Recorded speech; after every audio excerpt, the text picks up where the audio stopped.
In this section, I would like first to talk with you about why your drawings look flat. And that is, I think, very important to speak about because sometimes there are some little mistakes we do over time. Let's say you started learning to draw perspective. You learned everything about vanishing points, you learned everything about horizon line. But from time to time, whenever you look at your drawing, maybe when you try to draw a face, it looks flat. Now we want to speak about every opportunity where you maybe do something that makes your drawing look flat. So the most common one I call the one-planar, okay? So maybe you draw something and you do not realize that you are not communicating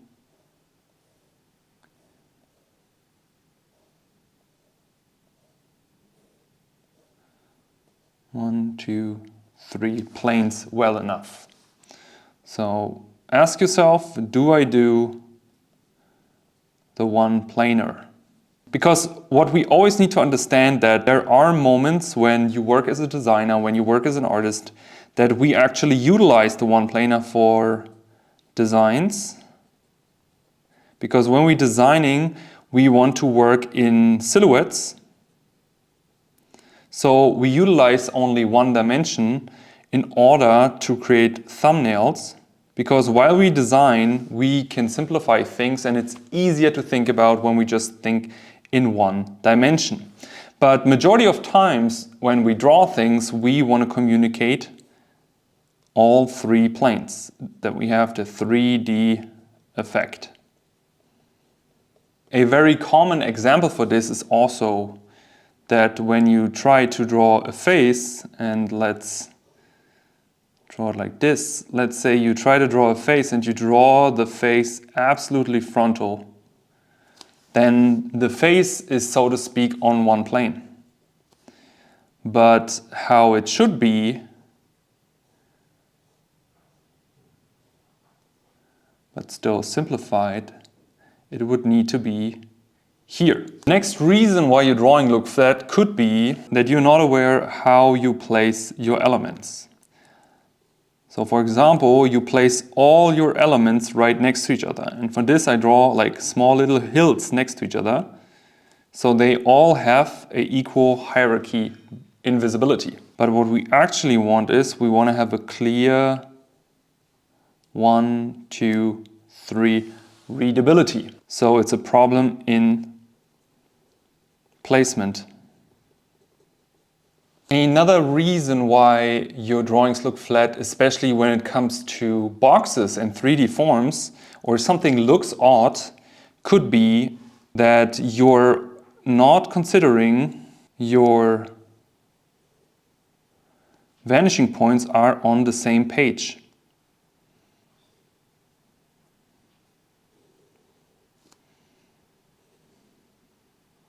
So for example, you would draw a box like this. Because what we want instead is we want to make sure that these lines are parallel. And they can slightly converge, but majority of times we want that these lines are relatively parallel to each other. The next reason could be that you're not aware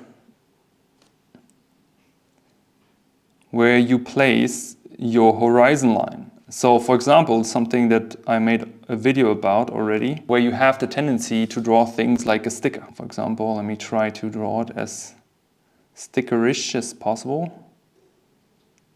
Let's try you draw a human. And I mean, this almost looks too correct. It's in most cases that the horizon line is right in the middle, which means you do not consider where to place your horizon line, because you actually want to be aware where to place your horizon line, and majority of times you never want to put your horizon line right into the middle. You actually want to move that horizon line.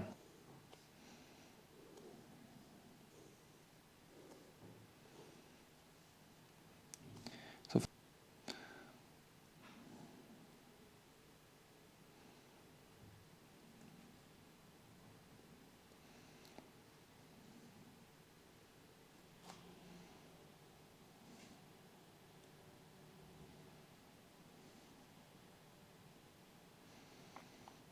We put the horizon line on top, so we see majority of the figure from the top.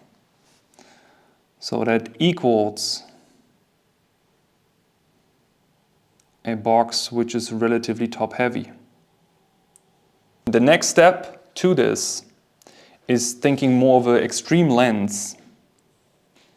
And this is where I would like you to get.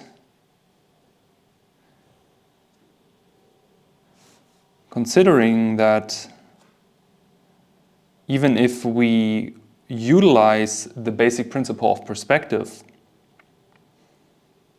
that we are understanding how the human eye works. Because imagine today's YouTube video is part of my new mini course, 14 Days to Better Volume. If you maybe just started your perspective journey, or you draw spheres and cubes, but when it comes to drawing real life objects, everything falls apart, then this course is for you. The course includes over 110 minutes of lectures, assignments, bonus material, and also more importantly, access to a dedicated homework channel area on the Discord server, where you can upload your homework. Don't forget to like and subscribe. Enjoy the rest of the video.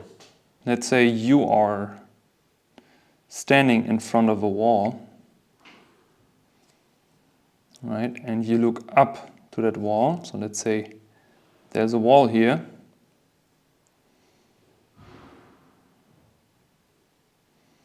If I would tell you to draw the top side of the wall, in most cases, people would draw this line here straight. Because this is what we learned in terms of perspective and how things are working in perspective. But what we forget sometimes is that the way the eye is made, that this top line is actually curved. So that means that we are also looking at things in space when we draw them, keeping in mind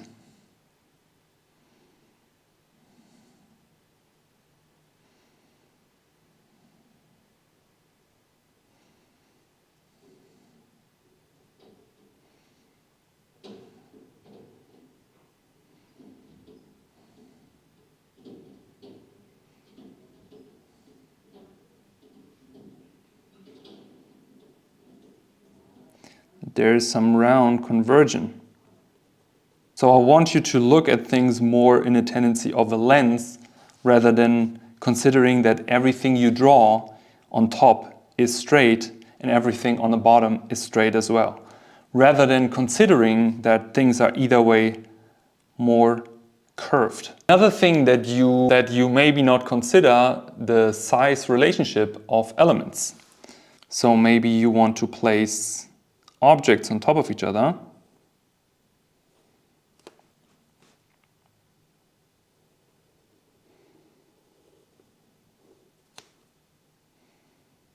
And all the objects have the same size.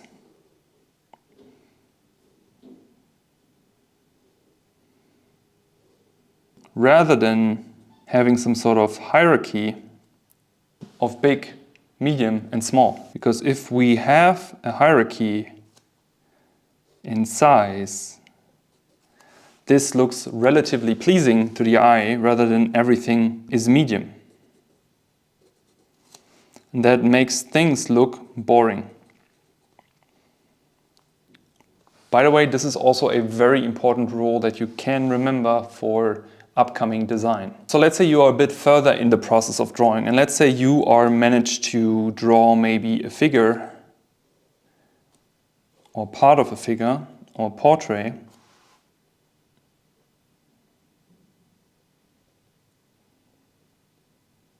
Of somebody.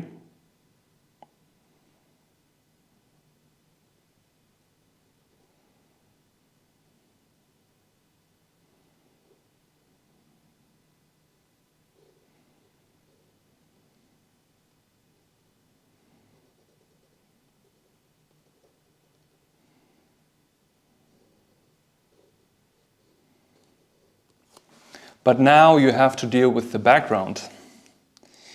And you decide that this person maybe is inside of a town or inside of a street. And then you place all the elements perpendicular to the horizon line in the background.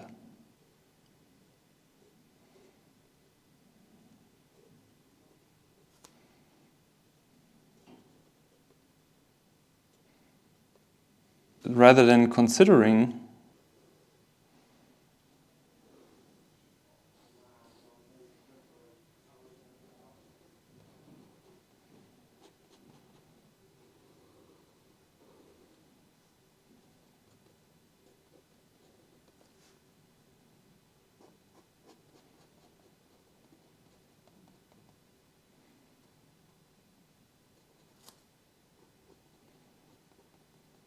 perspective in the depth of field.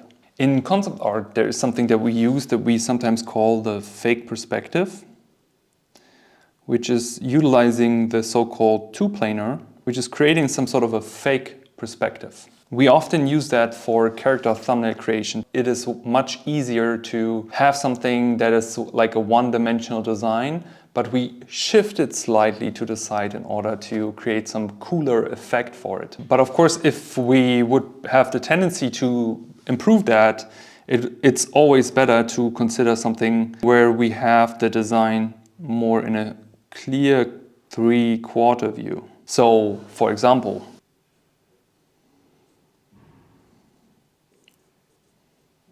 and I just decide to shift the perspective angle a little bit to my advantage.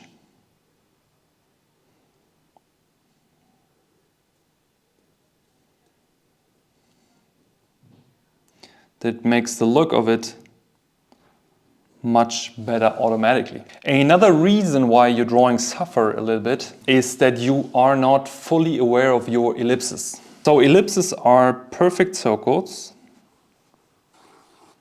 in perspective, considering minor and major axes. So I do recommend practicing drawing ellipses every day, because they're very, very crucial, especially when it goes to more elaborate perspective drawings. Because something that happens very often to students is, for example, when they start to go into character drawing, and let's draw an arm here,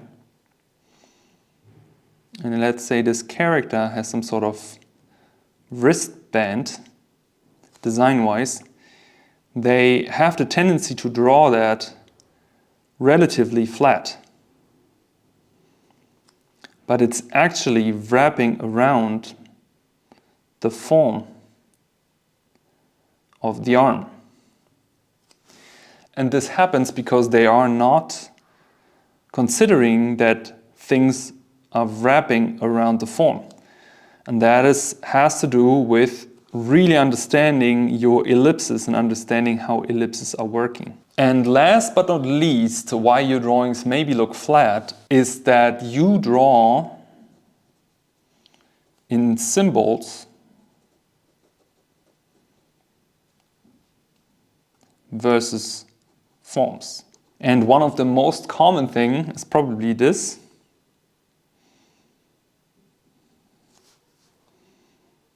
Versus this.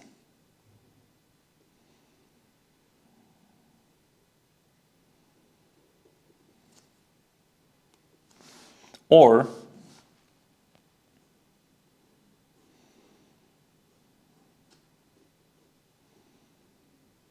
this versus